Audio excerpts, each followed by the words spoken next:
இயேசுவின் முதல் முழக்கம். இது இயேசு கிறிஸ்துவுக்குள் பிரியமான என் சகோதர சகோதரிகளே, இந்த நிமிட நச்சரிக்கை இயேசுவின் நாமத்தில் நான் உங்களை அன்போடு அழைக்கிறேன். இயேசுவின் முதல் முழக்கம். இயேசு கிறிஸ்து 40 இரவும் 40 பகலும் உண்ணான் நோன்பு இருந்து கலிலேயாவிற்கு வல்லமை கொண்டவராய் திரும்பி வந்த பிறகு அவர் ஆற்றிய பணியிலே அவர் உரைத்த முதல் வார்த்தை, முதல் முழக்கம் என்னவென்று சொன்னால், மார்க் 1:35 வாசிக்கிறோம்.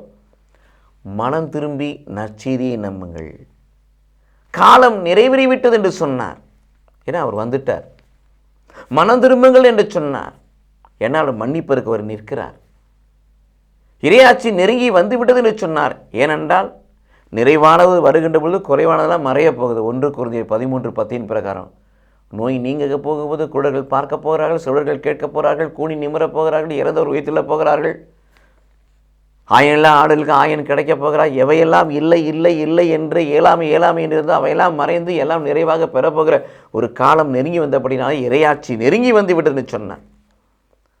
பெய்கள் ஓட, நோய்கள் நீங்க, பிள்ளைகள் நிறைவை பெற்றுக்கொண்டார்கள்.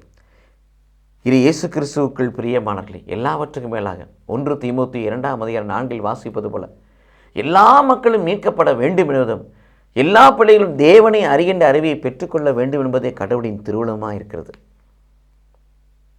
இதை மையப்படுத்தி தான் அந்த முழக்கத்தை, மனம் திரும்பி நற்செய்தியை நம்புங்கள், காலம் நிறைவேறிவிட்டது, இறையாட்சி நெருங்கி வந்துவிட்டதுன்னு சொன்னார்.